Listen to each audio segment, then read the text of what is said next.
thanks everybody for joining us. I'm Nina Crowley. I'm the Director of Education and Partnerships at SICA, and I'm here with Jeremy Cooper, who I'm going to let introduce himself because he's got a really great background, and I'm excited to have him talking to us today about personal exercise prescriptions in obesity care.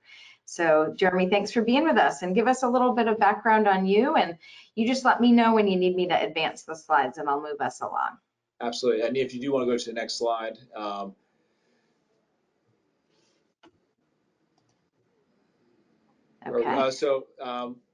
Thank you, Nina, so much for having me today to discuss a very important topic, especially with the dynamic and also how obesity care has been progressing these past year, and so forth.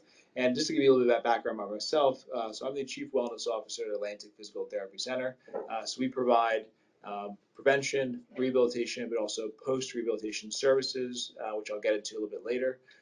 We have 26 locations throughout New Jersey. So my goal and my job is really kind of oversee that obesity care, more specifically on the exercise and nutrition, and also be able to refer out to physicians, mental health specialists, and so forth when needed.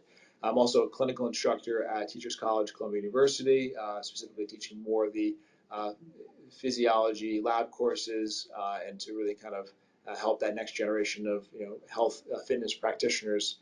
And last but not least, I'm also a board member at the College of New Jersey's Kinesiology Alumni Board. So it's great to be able to kind of shape and really guide that next generation of obesity care clinicians. So Nia, when you are ready. Yeah, I wanted to make a quick note. So I know that the questions area is working. So if you guys have questions, please type them in questions along throughout the presentation, and we'll get to those at the end. I haven't seen anything come through chat. If that's open, I'll watch that as well. And then the handouts I've uploaded in the handout section, which is sometimes a little bit funny. So if that is not visible to you, we are going to send an email out at the end of the webinar with the slides attached. So you'll be able to get those if for some reason you're not able to get them yet. I am first actually, Jeremy, going to launch a poll just to see who we have here on the call today. So I'm going to do that first, and then I'll hand over the reins. Perfect. So we wanted to see from our audience, what is your professional designation? So from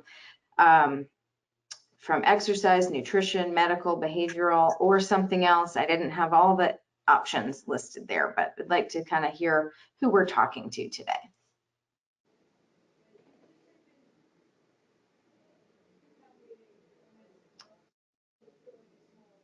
Okay, we've got a few more seconds to get all the votes in. I got 72% of you, 78%.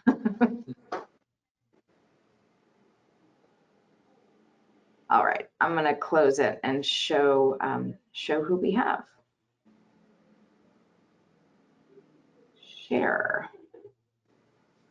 All right, so it looks like we actually have a lot of exercise professionals. We have some nutrition professionals, medical providers, and some others. And if you want to type into chat who you are, if you're other, I don't mean to other you, but we want to know who we're talking to today. So thank you for that. And yeah, Jeremy, with that, I'm going to let you move on. Perfect. Thank you, Nina. Welcome everyone, and part of this webinar learning objectives, really we want to first really understand the importance of personalized exercise prescription and obesity care, considering factors such as body composition, cardiovascular health, respiratory function, and metabolic health as well. It's really that holistic view, and moving away from that that weight and BMI. Number two, we do want to learn how to really assess the needs and develop tailored exercise plans that address the specific health concerns and goals for individuals.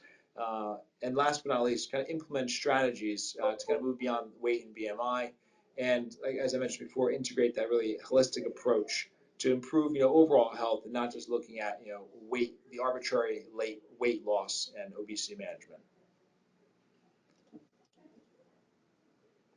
So first, I like to just kind of go over obesity being a complex disease. So the World Health Organization defines obesity as really excess of abdominal body fat, which may impair health, and is caused by a myriad of reasons, whether it's biological, psychosocial, socioeconomic, environmental factors.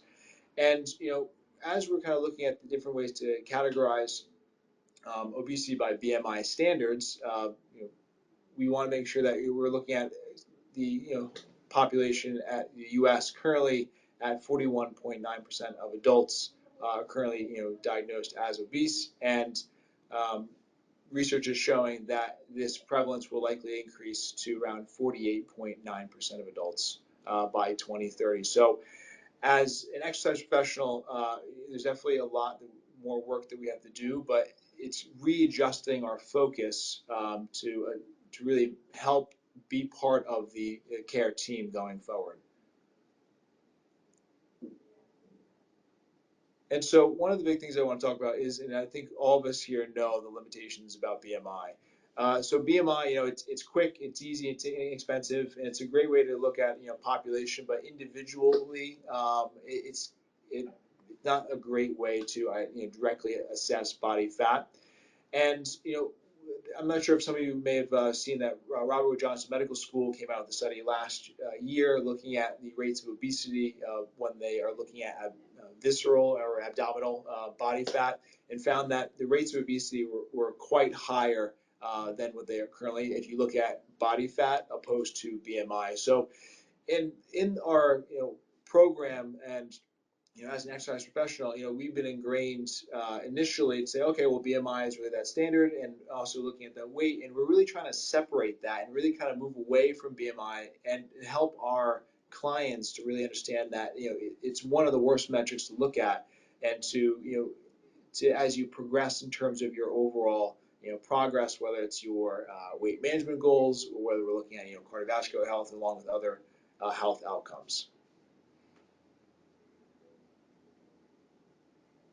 And so, as we're looking at obesity, it is definitely a troublesome disease where it has many comorbidities, and individuals with obesity have that increased risk of high blood pressure, type 2 diabetes, heart disease, lower quality of life. And the tricky part with now exercise professionals is saying, okay, as we have a growing population with obesity, now we have to be even more aware of specific special limitations and other factors that go into working with the individual. If we're just talking about, let's say, resistance or cardio or interval training or even flexibility, making sure that we are looking at health history more deeply and be able to personalize that prescription going forward. So it's one of those things that continuing education is going to be important for those exercise professionals. And so I want to kind of go over just the current evidence-based obesity treatments released by the American Medical Association, along with the associated weight loss over the course of 6 months. So we have 5 different current offerings and for obesity treatments, starting out with bariatric surgery with the largest weight loss at 25 to 30%, followed by pharmacotherapies, which we'll get into in a little bit. Behavioral interventions, nutrition, and also physical activity. And as an exercise professional and growing up, through, let's say, going through college and graduate school, and be able to see, okay, well, physical activity accounts for only 1 to 3% of weight loss over the course of 6 months. There's a lot of other issues that also come along with saying, okay, if we're just focusing on weight loss for physical activity, and what do those numbers look like after, let's say, 2 years? Is there a weight regain and so forth? And research shows that there is that people who just focus on exercise, there is that additional down the road complications that we may be experiencing. And so I guess going to the next slide, Nina. So this starts off with really looking at the problems with general exercise prescription. And as we are looking at individuals with obesity, there is a significant variation in their underlying causes of obesity, but also individual response to exercise. So whether it's we're looking at low, medium, or high intensity, that's something that we want to make sure that we are addressing, saying, oh, how do you respond, not only over the course of a short period of time, but also long-term response to exercise. And there's that complexity, energy imbalance. So looking at the intake versus energy expenditure. And as a as a healthcare professional or an exercise professional, it's one of those things where a lot of times we focus on calories burned, how many calories, that the arbitrary calorie, whether it's fat or carbohydrates, are you burning during at rest, at physical activity, but also exercise. And we want to start to look more deeply at, okay, well, what's the quality? What's the quality of energy expenditure, but also what's the quality of the overall exercise program? And the other thing that the American Medical Association identified, was that, and really highlighted, is that over the course of 5 to 6 months, individuals have these metabolic and hormone changes that do slow and plateau weight loss, specifically for physical activity. And so, it doesn't. The mountain continues to climb, to get higher and higher for exercise professionals. But it's that changing the way we're looking at individuals with obesity and how we address, exercise prescriptions. The next thing is really that psychological and behavior factor. And a lot of times, if you want to go back real quickly, a lot of times it's with we don't factor in if you have experience with motivational interviewing, along with other things, education about stress, emotions, and habits around food and exercise. A lot of exercise professionals may not be, or prescriptions may not be factoring in that as well. But also, the last but not least, is the purpose of exercise and physical activity. For years, it's been, okay, how many calories can we burn versus how many calories are we taking in throughout the day? And that's such an old way of thinking and being able to work with not just individuals with obesity, but also individuals in general. And so, Nina, if you would like to go to that next slide. So really, the challenges, as I alluded to before, is really kind of a mountain for fitness professionals. And so one is that complexity of obesity, really genetic, environmental, psychological, and socioeconomic factors. Along with the second thing is nutritional expertise. As an exercise physiologist, we really had very, very minimal nutritional expertise of saying, okay, well, factoring in other things like the personal plans, factoring in allergies and so forth. And so there's that need to making sure that you're working as a comprehensive, as a team with dietitians and other healthcare professionals, making sure that we can, work together to really treat the individual as a whole. And I always, tell all my clients that you really can't outrun or walk a bad diet. And so there's two sides of the coin when it comes to exercise prescriptions. And the other challenge is really the behavioral and psychological factors, where there's behavior change, there's motivational interviewing, and also having that collaboration with mental health professionals, where depression, stress, anxiety, things that may be outside of our scope of practice, and being able to have that resource to refer our clients to. And last but not least is the medical considerations. If you have individuals who have undergone bariatric surgery, how does that prescription look like? But also, are you having that experience to understand, okay, what's the special considerations? What's the contraindications of prescribing different levels of intensity and so forth? So, and also, last but not least, is the medications, the anti-obesity medications. So it's definitely an uphill battle for health fitness professionals now, and also really on top of it, to kind of put the icing on top, is that there is a true lack of physical activity among adults in the United States, and we're seeing that only 24.2% really meet the aerobic and the muscle strengthening activities. And just to kind of define what that means, aerobic activity is at least 150 minutes of moderate or 75 to 150 minutes of vigorous intensity or an equivalent combination. And muscle strengthening is at least 2 days per week. And so we want to make sure that as we're looking at the ability to improve that amount of activity that we're doing, we want to make sure we're doing the right activity. Because a lot of times we might be, a lot of times people are talking about, and I'll get more into this a little bit later, about, okay, well, what are you doing in terms of, are you going for a run, are you going for a walk, what specific heart rate zones are you working at? And, what are you doing that's, in terms of muscle strengthening, are you focusing on muscle strength, endurance, hypertrophy, power? And so it's very, very complex as we kind of go forward. And so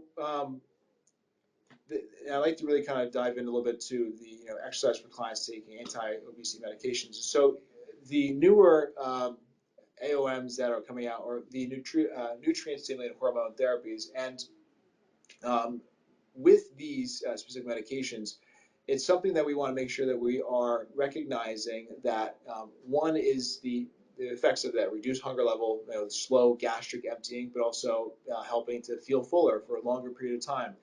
And as a exercise professional, being able to recognize the methods of administration, but also the frequency and some of the side effects that may come with some of these medications, and how that really kind of affects your prescription going forward.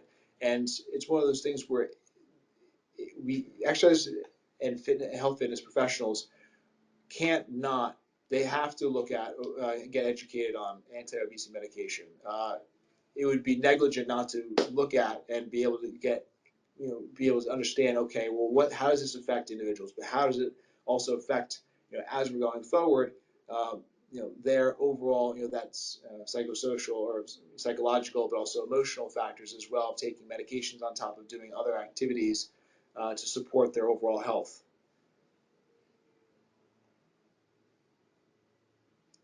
And so there is a silver line. There is an opportunity for exercise professionals.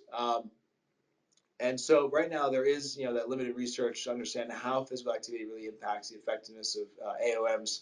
And we really want to, as a field, start to move away from the calories burned, but start to look at the multitude effects of exercise on health. And that's going to be something I'm going to talk about a little bit later about how that's even a challenge itself, to be able to say, okay, let's move away from how many calories did I burn, how much weight did I lose, versus saying, oh, let's look at aerobic fitness, let's look at, and below identifying, okay, looking at your body composition, specifically your muscle mass over the course of time while taking anti-obesity medications.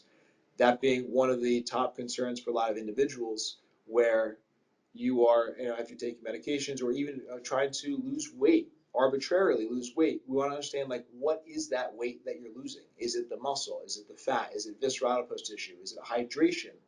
So there's a lot. We want to make sure that you are understanding, okay, what are the new programming considerations? What are the new goals we want to try to instill in our clients going forward? And muscle mass and also aerobic fitness being the top two, following by body awareness, progressing obviously with gradually, but often with care, and then also looking at medication changes, making sure that health fitness professionals are in constant contact and having full medical records. Our program, we have a physical therapist, occupational therapist, and so forth, that we are constantly keeping updated records on individuals' health histories, medication changes, and so forth. So it's easier to access, but we want to make sure that we're really dialing into those medication changes. And then also looking at other considerations like self-efficacy. Can they do the exercise that you're asking them to do? And and then also looking at discomfort and the affect. And it's one of those things we want to make sure that the prescription is manageable, but also able to sustain for the long term.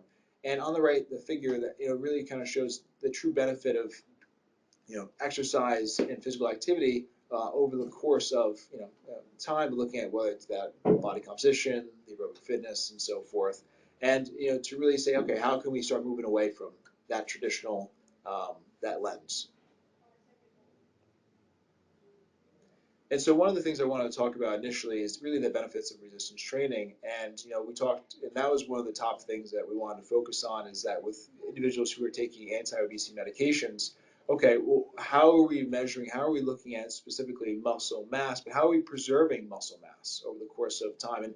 And we want to make sure that, with the benefits of, and really establishing how valuable resistance training is across populations, whether it's individuals, children with obesity, or adults with obesity. We want to make sure that they understand how beneficial, and really resistance training is truly the foundation of the exercise prescriptions, as we're going to get into a little bit later, but really to really focus on that increased muscle mass or hypertrophy, and also affecting your metabolism. your bone mineral content, looking at your insulin sensitivity, cognitive ability, self-esteem, functional independence. So there's a lot of things that resistance training can really be the foundation for as we're establishing that new type of prescription for individuals with obesity.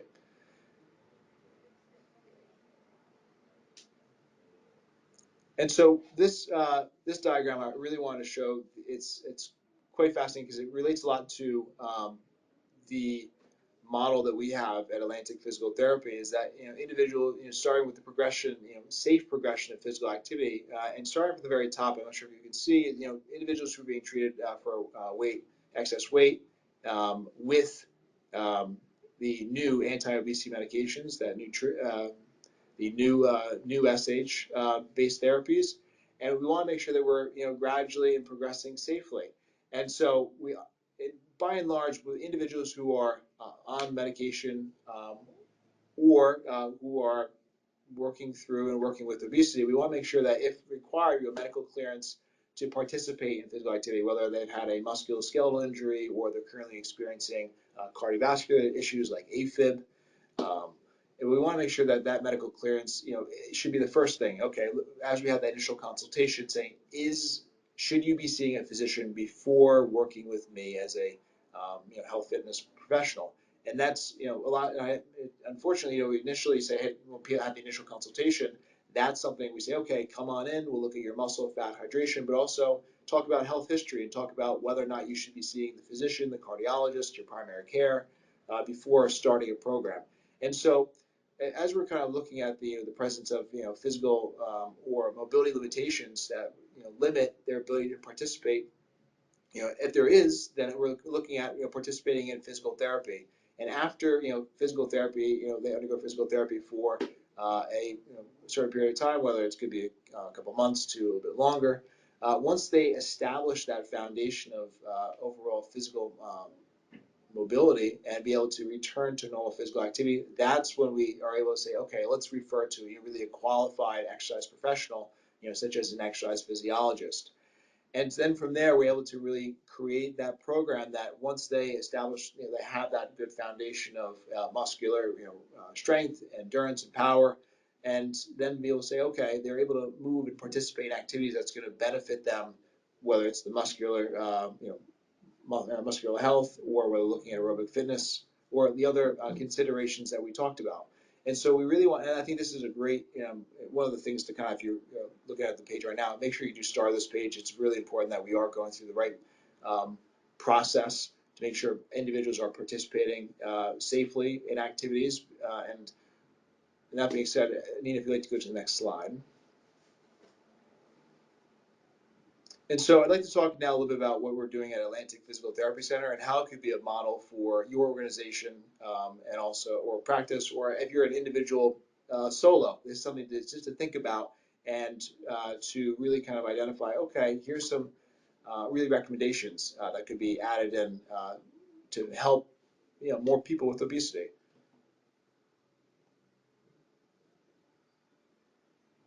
And so at Atlantic Physical Therapy Center, we have a really continuum of health and wellness. So like we discussed 2 slides ago with making sure that we're progressing safely with physical activity and getting individuals with obesity and who are also taking anti-obesity medications to the right process to make sure they participate in the correct activities and so forth.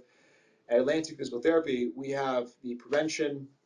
Our main is physical therapy, but then we also have the post-rehabilitation, making sure that we don't just care about you in rehabilitation, we care about you afterwards, making sure that you have a wonderful foundation of, really a overall foundation of understanding of exercise, really good habits, and really being able to say, okay, how can I take this program and continue it for 6, 12, 18, or 24 months down the road, and be able to check in every now and again with a health fitness professional to making sure that I'm doing the right stuff to support my overall health and to be able to engage in a longer, healthier, and really more active life.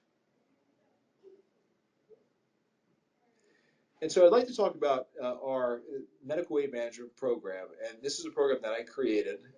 It was really focused on being able to provide individuals with a very personalized prescription for exercise. And prior to joining Atlantic Physical Therapy Center, I actually had my own practice for about a year, Atlantic Exercise Physiology. And this was the program that put together and was more adapted and matured after joining Atlantic Physical Therapy Center. And so for the medical weight management program, we're really trying to move beyond that weight and really personalize their path to wellness. And when we start with after the initial consultation, talking about their health history and so forth, then once we get individuals with obesity who may or may not be taking those new anti-obesity medications, once they are cleared, we have them in for an initial assessment. The initial assessment is going over their health and physical activity history again. So it's not just about health history anymore, it's understanding their physical activity history. Looking at, okay, are they looking at your resistance training history, your cardio history? Have you ever participated in interval training? So we have to just not look at your health history, but understand, okay, well, how are you a beginner, novice, or more expert in some of these areas of physical activity and exercise?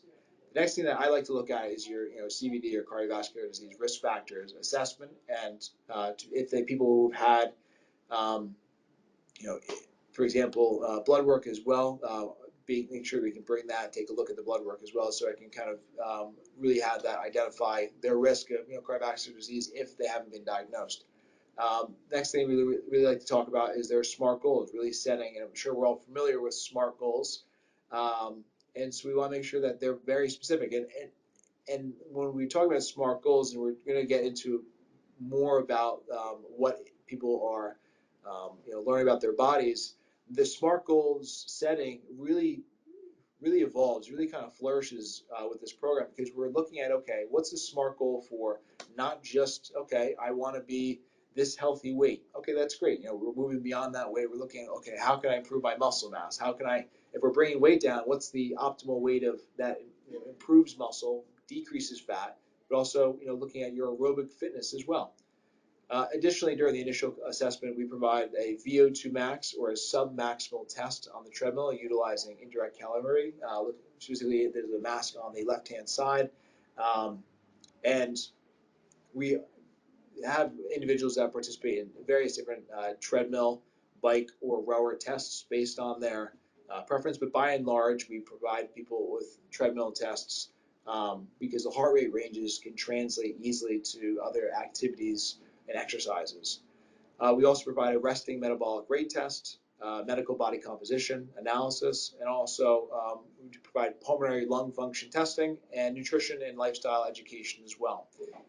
And then after a certain period of time, for example, after we get the results back, we get them into the intervention, which includes 12 sessions per month, 3 times a week. And this will include resistance training, focus a lot on, we talked about resistance training before, hypertrophy, building muscle mass. What's that prescription? We want to make sure that we're focusing on getting to that level of intensity, which we'll talk about in a couple of slides. How do we get to that intensity level? We also provide, we'll include cardio training. And cardio is a very loose term in the fitness world, but we're going to get very specific about what cardio and heart rate that I'm talking about. Next thing, also the interval training, another loose term as well, but we want to make sure that we are focusing on heart rate response that we're able to determine from the VO2 max or submaximal testing. But also individuals at the very end of the intervention, they can participate in recovery therapy like compression therapy with boots, ice, and so forth, and stretching. And then last but not least, the progress monitoring. So we provide in the program weekly body composition analysis. And this is something that we're going to talk a little bit more about later, but the weekly body composition and why we provide weekly body composition analysis. We'll do follow-up metabolic testing every 8 to 12 weeks, monthly pulmonary function testing, discharge planning as well, and also feedback and satisfaction surveys. And the discharge planning is, one of those things that we'll touch upon at the end. But we want to make sure that people understand that. Listen, the goal isn't to keep you for a long, for many months. It's okay. How can we give you that foundation to move on to that next phase of your life? So when we're looking at specific data, and the program is data driven, we're looking at that individual activity data. So we're looking at whether it's the medical conditions, intensity in their minutes, steps, RPE, heart rate, sets, reps, and weights, individual health data, but then also looking at their physical and mental comorbidities. So we're factoring all this into their exercise program to making sure that they have successful results over the course of that 8 to 12 week period.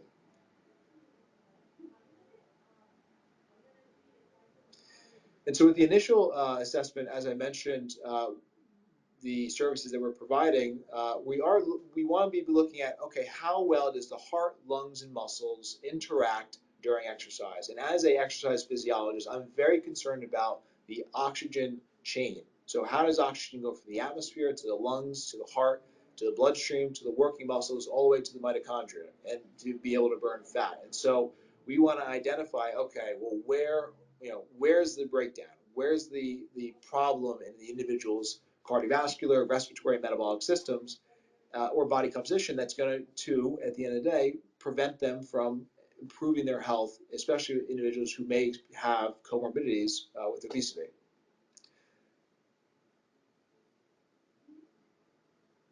So the first thing that I want to talk about is the maximal oxygen uptake, or the VO2 max test, or the submaximal test. And so from this test, we initially provide either a modified Bruce or a bulky protocol. And so I showed a graphic at the very bottom of identifying, okay, how we're looking it's all about education with the program. I'm educating the client, saying, okay, as you're looking at the exercise test, how your body, and you see in yellow, goes from utilizing fat as a fuel source, and then as the exercise intensity increases, moving towards carbohydrates, and then towards the end of the test, okay, at what point are you stopping utilization of fat? And so from the exercise test, we're looking at many metrics that are based on, so really like that, looking at that, if you see in the picture, looking at the mass, the breath analyzer, and be able to say, okay, well, where do they fall in their clinical normative ranges? So, on the right-hand side, you see aerobic health is one of the top categories. Looking at their VO2 max, okay, where does their VO2 max number fall in the clinical normative ranges? And so individuals get graded based on their how they score on the exercise test, which really gives me a wonderful idea of saying, okay, well, where's limitation? And this individual is, okay, well, cardiovascular fitness is limited, but also their movement economy, how many calories that they're burning, during exercise. So we're really trying to look into saying, how can this person needs to improve their resistance training, also added some cardio and interval training. So we'll get to that a little further on. The next thing that I'd like to talk about would be the resting metabolic rate. So the resting metabolic rate is a test we perform for 15 to 30 minutes. And so we're looking at the similar thing. How many calories are you burning at rest? But also, and this is where, the real education, the light bulb turns on for a lot of clients, is saying, how many calories are you burning on a daily basis? Okay, great. That number could be, let's say, 1,500 calories, 2,000 calories. But what is that breakdown? The breakdown of between carbs versus fats. And ideally, we like to see there a 60% fat at rest, 40% carbohydrate at rest, indicating some good cellular health functions. And so from there, we want to say, okay, at this point, how do we improve at the end of the day, how do we improve resting fat burning efficiency? Well, because at the end of the day, if we're trying to fast for really individual goals or religious purposes, some people may say, oh, well, I burned 2,000 calories today, I didn't eat anything. But okay, well, what's the quality of that 2,000 calorie burn? Is it mostly carbohydrates, or is it mostly fat? And a lot of times we find that individuals with obesity who have comorbidities and are deconditioned are burning predominantly carbohydrates during rest, which is not what we want to see. And so one of the best ways to reverse this is low intensity cardio. And low intensity cardio, specifically, the heart rate is called a fat max heart rate, which we'll talk about in the coming slides, to be able to improve their fat burning efficiency at rest. So the more you participate in fat burning activities, the more efficient you are going to be going forward. And then we'll also be looking at your medical body composition analysis, looking at, we utilize a SICA 554, looking at, and the major 6 metrics that I like to focus on is your BMI and weight, obviously just to show them, saying, hey, here's your weight and BMI, but let's look at underneath the skin, looking at their skeletal muscle mass, fat mass, visceral adipose tissue, the segmentation, but also like to look at your energy expenditure that we receive from the scale and compare it to breath analysis, because it may differ a little bit based on if individuals are anxiously breathing, which may affect the results. The other thing we're looking at is your pulmonary function test as well. So we provide, with the pulmonary function test, identifying and really looking at, okay, what's your lung function? And the top two measures we're looking at, the FVC, the forced vital capacity, but also the FEV1, the forced expiratory volume over the course of a short period, 1 second. We want to make sure that we're saying, okay, we see the Z-scores, this person, okay, has a respiratory capacity limitation. And then be able to say, okay, well, if they have a respiratory limitation like that oxygen chain we talked about, how do we address that respiratory limitation? Well, we can address by improving the muscle mass and muscle strength about the abdominals, the diaphragm, intercostals around the lungs to support oxygen in and carbon dioxide out. So pulmonary function is something, as I mentioned, we do on a monthly basis. And so, when it comes to being personalized, we want to make sure that the exercise is extremely personalized, because when you look at medications, whether anti-obesity medications, blood pressure medications, statins, and so forth, it's very specific to the individual, and exercise should be no different. And so we want to make sure that we are delivering scientifically based, evidence-informed programs that we want to make sure that it's tailored to the individual, but we're establishing long-term habits going forward. And so this is a sample of one exercise program that we have in place, where we're really focusing on cardio in zone 2, resistance training, focusing on the hypertrophy, also interval training, getting to a near maximal heart rate, and then keeping you there for a long period of time, between 2 and 4 minutes before bringing you down to a resting, and then going back up. And it's really important to understand, to kind of recognize that being in, let's say, zone 2, your fat burning zone, that's when you're in the zone, that is when you are, and we're going to talk about this at the next slide, when the more you're in this specific zone, the more benefits it's going to be. And so here's what a sample weekly program for an individual with obesity who's currently taking anti-obesity medications. And so the program we have on, they're in the clinic 3 days a week, as I mentioned, Monday, Wednesday, Friday. And so Monday, they may be probably doing cardio for 30 to 60 minutes in zone 2 to enhance fat burning. We're going to be focusing on hypertrophy resistance training, maybe in the lower body. And then Wednesday, we do interval training, 1 to 3 minutes in a near maximal heart rate, zone 5, with a 1 to 3 minute rest, followed by or proceeding to upper body hypertrophy resistance training. And then Friday, going back to cardio and hypertrophy resistance training and so forth. And at home, the exercise prescription for obesity doesn't stop in the office. It has to be continued outside of the office, and we'll talk about ways to how we can continue, be consistent with that in the coming slides. And we want to make sure that low intensity cardio, zone 2 cardio, is one of the best ways to move individuals in the right with obesity in the right direction to improve aerobic fitness, improve overall body fat, composition wise, and also be able to grow muscle without burning out or stressing the muscles out too much. And so some of the results that we were able to see from our program, specifically on the right-hand side, we see that in less than 6 months, we're able to see individuals are able to reduce their body fat percentage by around 10.4%. Skeletal muscle mass does increase by 2%. Visceral adipose tissue comes down by 22%. And then also, I include the BMI. BMI comes down around by 3%, which we want to make sure that we're telling people we're looking at body recomposition, not looking at weight loss particularly. And that's why we call it medical weight management, not medical weight loss. The other things that we also measure are the improved lung function, looking at the improved cardiovascular fitness. How does their VO2 max improve when we get that retest in 8 weeks? How much exercise volume are they participating in, but also fat burning efficiency. What's that percentage of carbs and fats at rest? But also, how are their mood and energy? A lot of times when people, after being in the program for about a month, they're saying, I feel so much better. My mood's great. I enjoy participating, walking on the beach with my wife. I just overall in a better mood. And that's one thing where the exercise, the benefits of exercise, as I talked about earlier, don't just stop with weight. And that's why you want to really kind of move that needle off weight and say, okay, we're looking at the overall benefits of exercise. And so recommendations, now we'll get into the nitty gritty of the recommendations for personal exercise prescription. And so number one, and this is just an overview, and we'll get more specific as we go forward.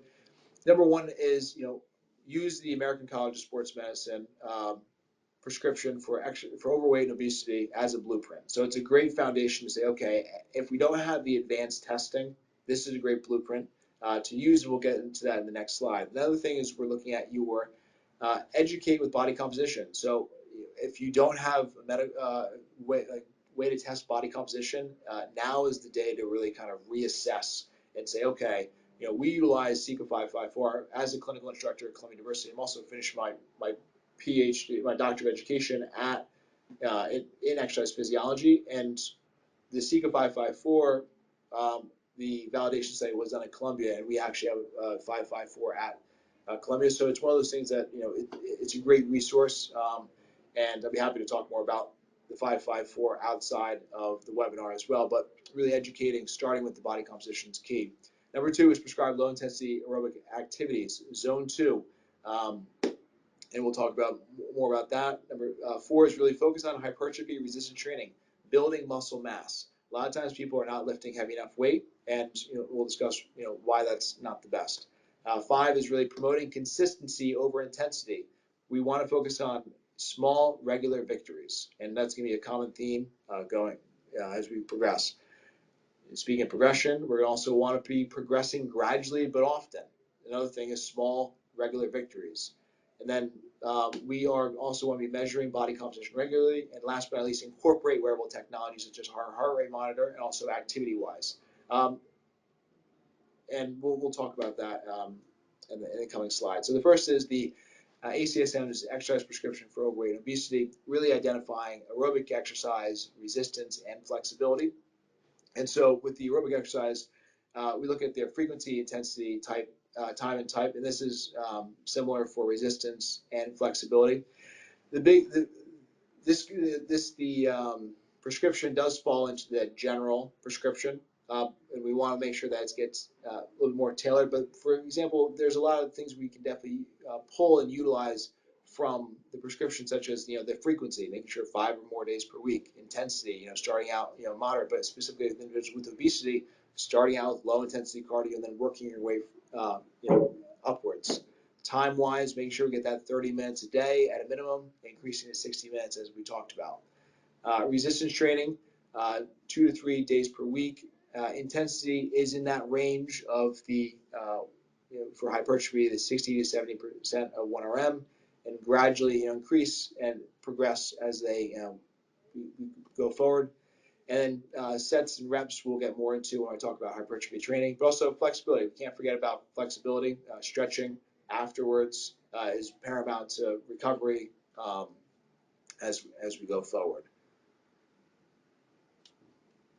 So the second thing is educate with body composition analysis. So it is a body composition analysis is a free service for any new patient or client that obviously meets the criteria. Obviously they have to they can't have a pacemaker or AFib, can't be currently pregnant. And so we want to make sure that the individuals coming in to participate and learn more about their body, it should be a free service. Clinics across the country, but Atlantic, we want to make sure that we give you as much information as possible so you can make informed decisions about whether or not this program is right for you, or if you want to go a different avenue. So we want to obviously focus on that fat loss, really kind of move away. We show them the BMI and say, okay, well your BMI is here, but okay, we want to identify your muscle mass is so low. We want to say, okay, how can we address those metrics that we're not really seeing when we step on the scale at home. It uses it as a motivational tool. So you see visible progress, which you'll see shortly, but also the short-term milestones. We check body composition regularly on a weekly basis to say, okay, how are you progressing? Are you having a good week? Are you having a bad week? And be able to say, okay, looking at hydration levels as well. Also, the educational opportunity, clarifying the misconceptions about BMI, but also weight loss and nutrition and exercise, and saying, oh, well, making sure that they're choosing the right, activities throughout the week, or let's say they decide they want to do, you know, they, like we talked about, choosing intensity over consistency, and how does that affect your body composition or your muscle mass going forward.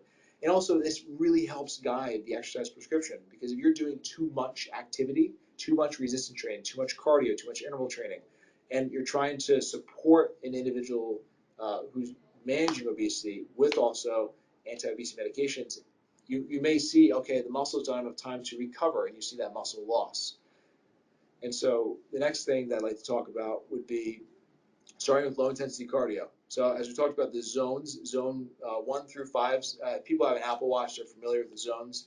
Apple Watch generally tends to have higher zones than I like to prescribe. Um, but we were looking at, okay, what's the carbohydrate versus fat utilization during exercise? And at zone 2, we're looking at, okay, how not only what's the percentage of fat versus carbohydrates that we're burning, but also the rate over the course of, let's say, an hour or a minute that we're burning.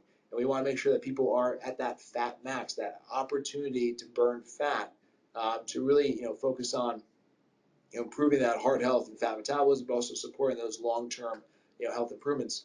And low intensity cardio is really accessible, where you're able to go out and to be able to go for a walk, you'll be able to participate in going to a pool or bike riding and so forth. And it's very suitable for beginners and those with obesity, and it really reduces the risk of injury and strain going forward.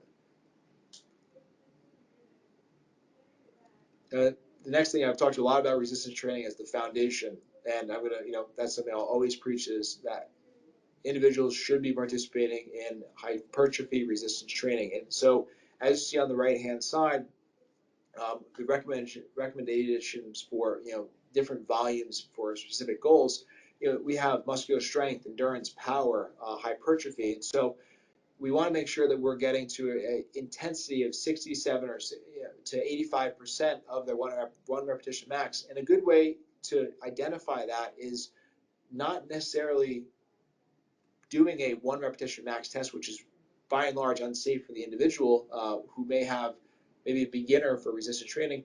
Finding those repetitions, of identifying weight that individuals can only lift between 6 to 12 repetitions before they say, okay, that's enough, I can't do any more. And so being able to find, okay, using RPE, rate of perceived exertion, to identify, okay, what's that range? So we identify that we want to make sure that we're in that 6 to 12 range for repetition, but on the higher side for resistance, for intensity-wise. And over the course of time, we want to make sure, okay, body composition, how is this affecting your muscle mass? And a lot of times when people who are in one of the early educational pieces is that I'll have individuals, let's say they're doing a lower body exercise or program for the day, and then next morning, it may be not the day for them to step on the scale, but I'll say, hey, let's step on the scale. I want to show you how resistance training affects your muscles in less than 24 hours. And people are amazed, like, oh, I lost muscle in that time? Well, yeah, you're breaking up that muscle tissue to build it back up. So it's that, and that's why adding in that body composition education, and we use the Seeker 554, is so powerful, and be able to change the way people are thinking about participating in resistance training.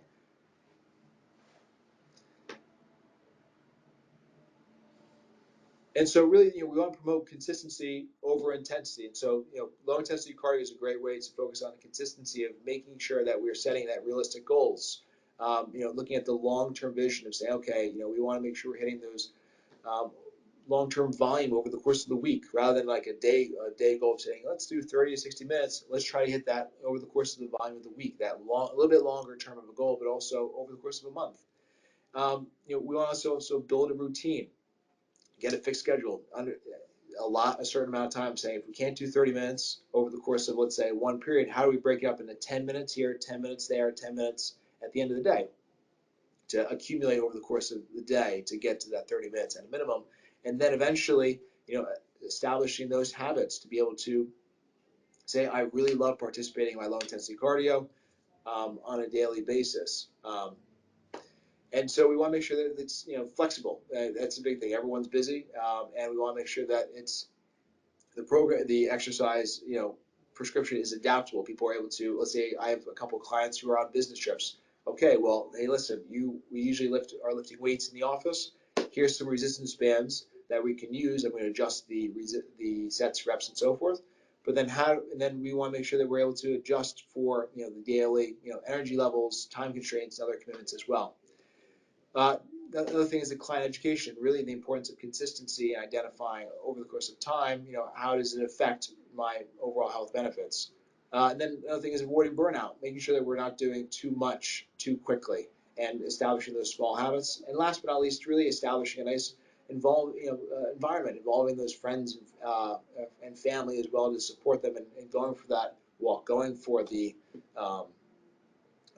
participating in resistance training and so forth. And so we want to make sure that there's that consistency aspect, which is really we see individuals who continue the program outside the office and people who just come 3 days a week. And the consistency of doing things outside the office is so powerful. Next thing is progression. So we progress gradually and often. And my nickname in the office is the Velvet Hammer. Soft, soft but firm. So we want to make sure that we're gradually increasing. For example, small increments, focusing on maybe 5 to 10 minutes more of cardio, lifting a little bit heavier weights, because sometimes people are not lifting as heavy as they should, of fear of injury or other concerns. And so from there, we want to make sure we're gradually progressing them, and generally progressing every 2 to 3 weeks, depending on their how their individual prescription is.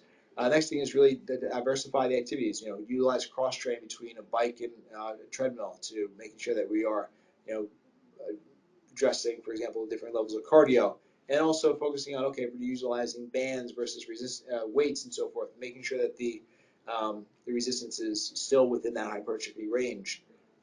Additionally, is the education and empowerment, making sure that we can progress and show individuals, okay, is this contributing to your long-term success and really injury prevention, and really empowers the individuals to take an active role in their sharing by saying, hey, yes, I want to increase that weight, I want to go up 5 more pounds, or I want to go another 15 minutes on the treadmill. So it gets very, very, we want to make sure people are comfortable doing more over the course of time to really benefit not only muscular health, but also aerobic fitness and other lung function and so forth. And last but not least, having that support system, providing the consistent encouragement and support, and recognizing and really celebrating those small achievements.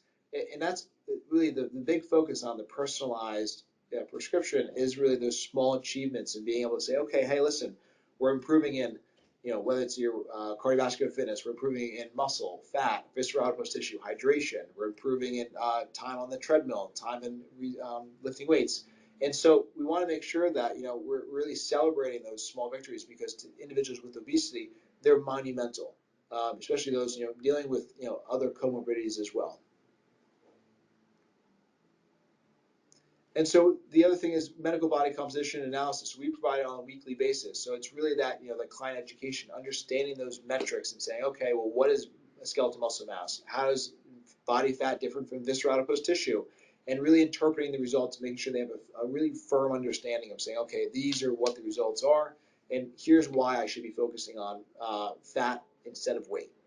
The other thing is the accessibility of the tools and equipment. So Sika has a My Analytics app that is really accessible for every single client that comes in. They're able to log in, be able to monitor their progress and look at their results each time they step on the scale, and really kind of show off their progress, which is wonderful. But also to recognize and reflect on, okay, maybe I had a bad week and I lost muscle mass, or I gained gained fat, excuse me. And we want to make sure we're doing consistent measurement protocols. So when people come in, we have a very specific protocol of making sure that they're stepping on, the right time of day, no exercise beforehand, hydration, caffeine levels, and other recommendations as well. So you want to make sure that we're same conditions every time that they step on the scale, to make sure that we're getting the most accurate results possible as we progress from week to week.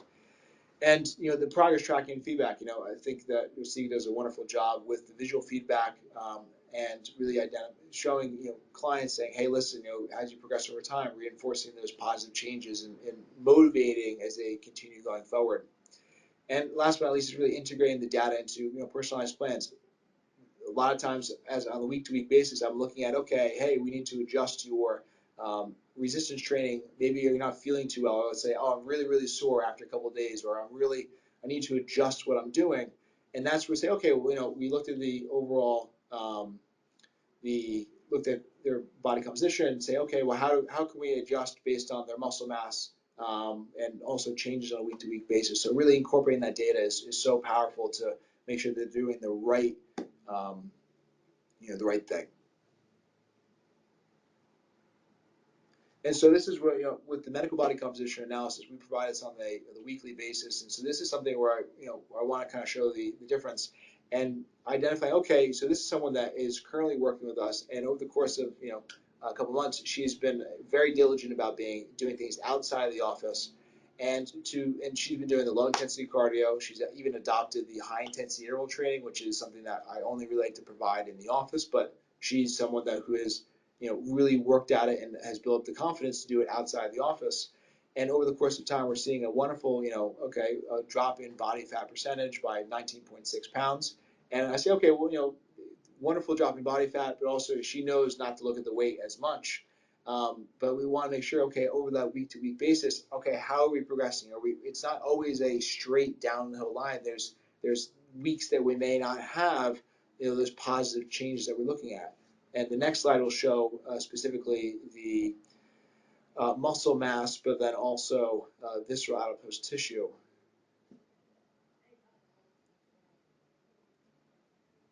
And so it's the same thing with especially muscle mass, as you see that it's not necessarily a straight, but we're looking at trends. We want to make sure we're encouraging. Okay, it's not the week to week. How you are today isn't where you're going to be in the next 4 to 5 weeks, but the education of showing individuals, okay, here's how we're progressing over the course of time, saying, okay, well, we've increased 1.3 pounds of muscle mass over the short course of time. Great, but okay, let's show you that journey, the journey of getting there. And so one of the last couple of things is the wearable technology. So I highly recommend you should be incorporating wearable technology in all your personalized prescriptions. Really it's device usage, making sure that they understand a lot. I have a lot of clients who are only 55 plus who may not be as tech savvy with the Apple Watches or Polar straps. We want to make sure that they understand how to utilize it and track their progress. And so it's, for example, whenever you participate in activities like low intensity cardio or interval training, I like to make sure people are using that activity app or the workout app to track what's their heart rate. So I can, when they come back in, I can look and say, okay, you were in a specific zone, and we want to make sure that you are, not going too high into low intensity cardio.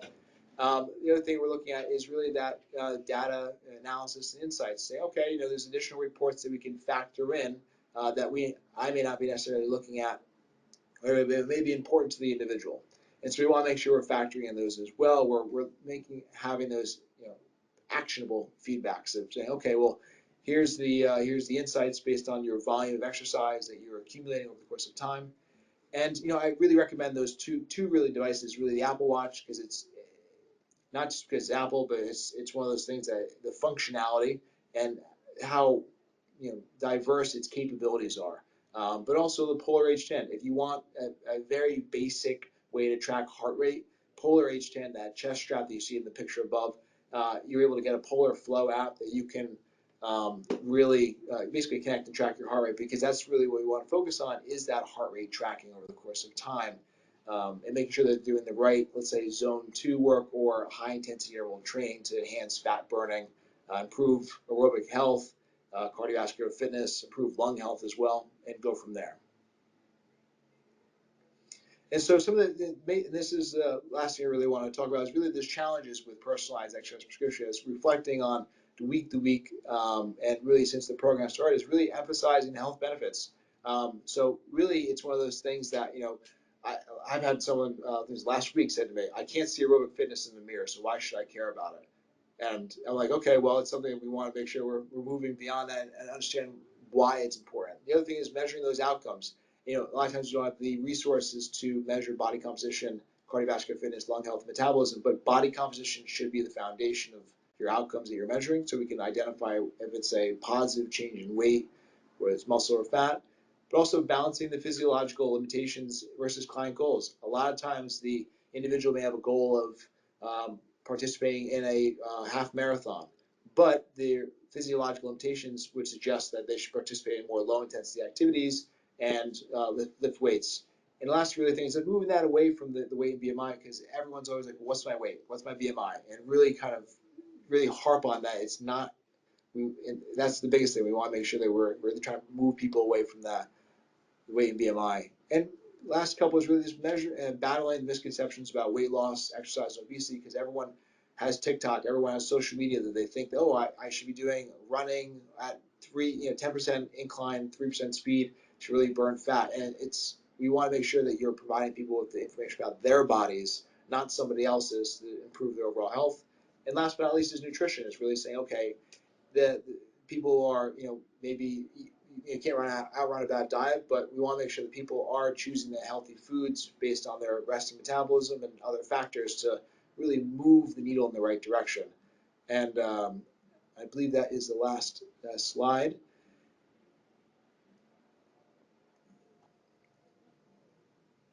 It's got a slight delay, so I'm tracking with you. No worries. And I just want to thank everyone for your time, your patience. I know it's a lot of information, but I want to make sure it's such a powerful information about personalized exercise prescription. And I want to make sure that everyone had the opportunity to kind of learn more about our program and how you can potentially implement it into yours. Thank you, Jeremy. This was really, really helpful, and I appreciate everybody sticking around a couple extra minutes for us. We did have a few questions that I was answering along the way. I do want to make sure that everybody has the information of how to connect with you afterwards. So you can connect with you. Did you put your email on there? But maybe just let everybody know your email address so they can reach out. Yeah, of course. So my email address is jdkuper@atlanticptcenter.com. Also, my office number is 732-528-3850. If you ask for Jeremy, you'll get me. Usually, I see clients from 6 a.m. to 3 p.m. So, I may be able to talk with you on the phone during the day, but most of the time it's usually after 2 p.m. that I'm most available to talk or meet virtually. Awesome. Well, yeah, thank you so much for this. This is really detailed and helpful, and just wanted to let everybody know the slides will be sent out later today. I did want to answer a couple questions. I think one that is still in there is new. There's usually a question when we talk about body composition about the different ways that you can measure body composition and different companies and products. So someone's asking about the lean mass value. So I do think that's a good point for education when we're talking about looking at body fat and fat-free mass. That's looking at two compartments. It's the fat mass and then it's everything else. But that fat-free mass, that everything else is important. And Jeremy kind of hit on a lot of reasons why. From that fat-free mass, if you were to do a DEXA, you would be able to get the bone density. And that bone density minus coming out of fat mass and bone density, you'd get lean mass. So that lean mass number that we've heard a lot of talk about is the third kind of component there. But that still includes skin, connective tissue, organs, blood, and water. So the lean mass is not even the best number to be looking at. We're really wanting to look deeper into skeletal muscle mass. And so for any device, including a DEXA or those validated to DEXA, like some of our competitors, you're looking at lean mass. And so when you look at what they're reporting as skeletal muscle mass, you're going to see probably a higher number than what it actually is. And as a result, a lower body fat percentage. So we hear a lot of that when you're comparing devices. The best gold standard way to measure muscle mass is through MRI. So when you look at a validation for a BIA device validated to MRI, you're getting the muscle mass, which is, again, as Jeremy talked about, this is what we're actually talking about when we're talking about the mass of your muscle, in addition to all of the functional and strength and other components there. So our device is validated to MRI for muscle mass, and so we do have a better assessment there than of what your muscle is. And so that's why it can't be compared. BIA does not do what DEXA does because we're not looking at bone density. And so we think that the muscle mass parameter is a lot more appropriate clinically and from these standpoints than looking at the lean mass. And you start to see that in some of the literature. We do see some validations with fat-free mass, or sorry, some studies with looking at fat-free mass. And in those studies, you can see what some parameters are for malnutrition. And so that's a good metric to look at. But then we like to drill down a little deeper. So long-winded answer to that question. But any other questions that come through by email, we can try to answer those for you. And please do stay in touch with us so that we can continue the conversation on topics like this. And thanks again, Jeremy, for joining us today. Absolutely. Thank you so much, Gina.